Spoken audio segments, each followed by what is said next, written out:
interaction, understanding. This is APAC, Australia's public affairs channel. Just going to make a few comments about the cyclone that's battering down on my electorate at the moment. I've been in contact with the local mayors in the Whitsundays, Mayor Andrew Wilcox and Mackay Mayor Greg Williamson this morning. People of both Mackay, the Whitsundays, and more importantly Bowen, where the cyclone's due to cross probably at about 1 p.m. this afternoon, have been through a pretty harrowing night. And there's more hours of this to come today. They're encouraging people to stay indoors, not to go out and go sightseeing, even if it looks like it's calm and there's sunshine out. Things can be deceptive when there's a cyclone about, and we just do not need any more situations that emergency personnel are tied up with. There is currently 200 km/h winds being experienced on Hamilton Island. And through Mackay, the wind gusts are almost up to 100 km/h, so it is quite a serious situation. We did have a king tide expected at around about 8 or 9 a.m. this morning. Thankfully, with the cyclone staying off the coast a bit and slowing up a bit, the risk of that is subsiding, but I don't think anyone should think that they're out of trouble yet. These things can do anything. They're very unpredictable, and there could be the risk of storm surge. There certainly is going to be torrential rain. That's going to affect everywhere below Bowen for quite a while, and that means flash flooding. So look, all I got to say is to locals who are in trouble, if they are in the Whitsunday Regional Council area, so Bowen, Ellie Beach, Proserpine, Collinsville, if they're in a non-life-threatening emergency and they need help, if it's life-threatening, call 000.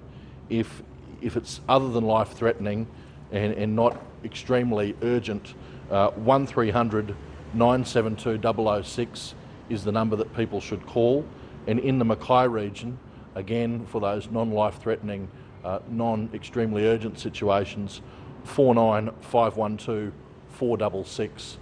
We want them to be serious situations if you're calling those numbers, because we don't want emergency service personnel tied up with frivolous matters. And given that there are nearly 100 km/h winds being experienced in Mackay, in Bowen, it's going to be few and far between that we're going to have people, even from emergency services, going out onto the streets to deal with stuff. George, yesterday we had that massive evacuation, something like 25,000 people in Mackay alone. Do you know how that went? Well, look, I'm only going with what I've heard from the mayors. Look, I think that reality is it has been a voluntary evacuation. It's been a recommendation. So a lot of people may have decided to stay put. Other people may have gone to stay with relatives and friends that lived outside of the zone. So what you've got to understand is in that 25,000 homes that are in Mackay that have been evacuated, they're all on the coastal fringes, low-lying areas. Mackay is built on a floodplain, the old Mackay, so places like South Mackay, East Mackay, even North Mackay and Slade Point. They're all built on essentially what was a floodplain. Those people are in the firing line of the storm surge in particular. Now the risk of that has dissipated, but we're not out of the woods yet. Those people have either stayed in place, gone to live with friends or family that are in higher ground, and some of them have just packed up and gone down to Rockhampton to stay and weather this out there. Because the cyclone slowed overnight, obviously the risk has dissipated for the first king tide this morning. Is there a risk though at high tide, when is it this afternoon, the back half of the cyclone? Yeah, look, it's given that it's going to cross about 1 p.m, the risk has diminished on both sides of the equation. But look, there is still a possibility that it could reach 2 metres, and that's what the authorities are saying. They're predicting only a bit under half a metre, which minimises the risk of storm surge. But I mean, as I said, these things are unpredictable. That system can change at any time, and bang, there's a problem again. So no one should feel safe until this thing is completely past the coast. I see that it's still even going to be loitering around until about 5 p.m. this afternoon in the Mackay region, probably beyond that. So the main message to people is that stay in place, don't go sightseeing, don't go outside even if you think that it's nice and calm and you can do so.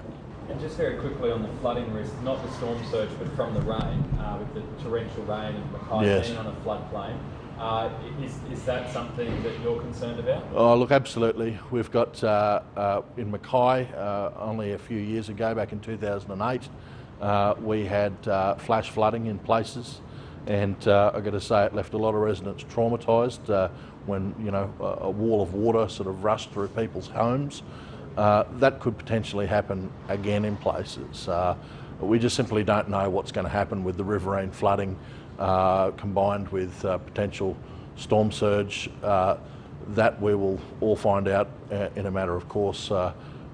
In Bowen as well, the Don River is a river that's dry most of the year actually, but when it floods, boy it floods. It is the fastest flowing river at least in Queensland and I think possibly in Australia.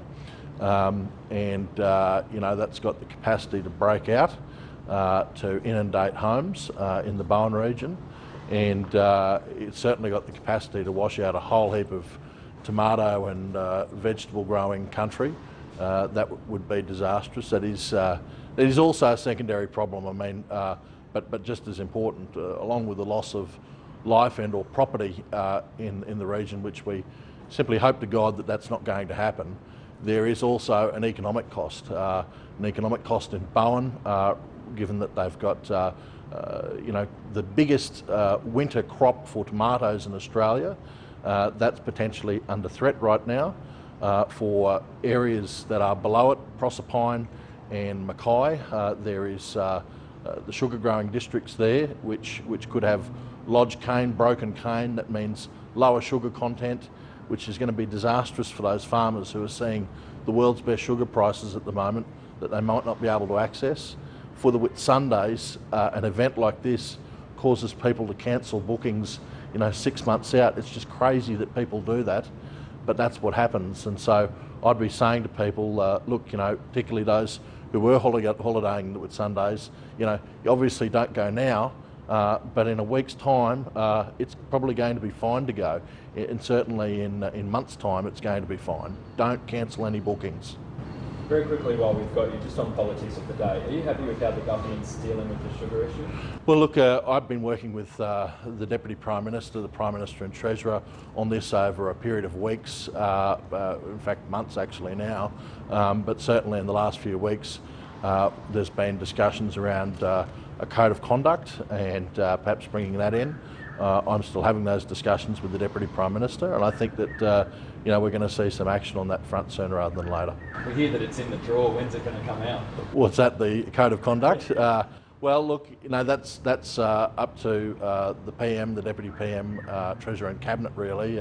Those discussions are now happening at that level, and I'm an ardent supporter of a sugar industry code of conduct. I understand One Nation's doing this vote boycott in the Senate until something comes in. I don't want to comment on that particular aspect, but obviously they support a code of conduct, and I welcome support from any quarter that it's coming from. Is it a bit rich of them to chime in at this late stage and call for that though, when there's obviously been work ongoing for at least a number of months on a code of conduct?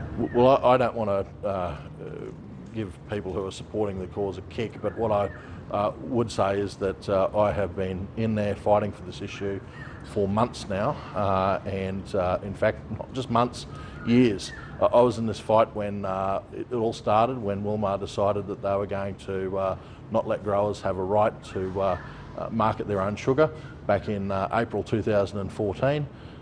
So that's how long that I've been dealing with the situation. I was the one who actually, with the assistance of other coalition MPs, people like Matt Canavan and Barry O'Sullivan, developed a draft code of conduct that we put to the government. So this has been our issue for quite some time, and we'll just continue fighting on that front. And what's your attitude towards the China extradition treaty? What sort of position will you be taking to the joint party room meeting today? Look, I've got to tell you that I haven't been focusing on the China extradition treaty because of events in my electorate. It's the furthest thing from my mind, to be quite honest with you. And how did it feel waking up to that poll, the Fairfax Ipsos on 18C changes this morning, noting that the majority of those polled didn't support changing the wording of the Act? Yeah, well, look, again, I haven't got myself across that poll again because I've been talking with local mayors and checking out what's going on in the electorate this morning. Look, you know, there's things that are unpopular that you just got to do, and freedom of speech. I mean, I can't understand why that would be unpopular unless you frame the question in a particular way. You know, where I come from, we had a whole heap of emails, phone calls and text messages of people saying they were very supportive of what the government was doing in regards to those changes, because it strikes a blow at political correctness, and I think that's what people want to see. And just to sneak one in on the company tax cut, is it time for the government, in your view, to be a little bit more pragmatic towards a debate, carve up some of that legislation so they can get at least a few wins on the board ahead of the budget? Well, I think that from reporting we're seeing that perhaps that's the case, and that's what will happen over the coming days. Again, that's all with the Treasurer, but I would be supportive of efforts that were made to split legislation up to give small business a company tax cut. But again, that's in the lap of the Treasurer. And George, are you going to try and get home early after the Yeah. cyclone has passed? Yeah, look, I'm unfortunately I left on the last flight that was in or out of Mackay, and getting back's a bit of an issue, but I will try and get back there, and I'm going to be trying to take a senior government minister with me to go and assess the situation. I'm not sure whether that'll be tomorrow or Thursday, but we're just checking with the airlines as to what can happen. Thanks very much. Cheers, Mark. Thank you.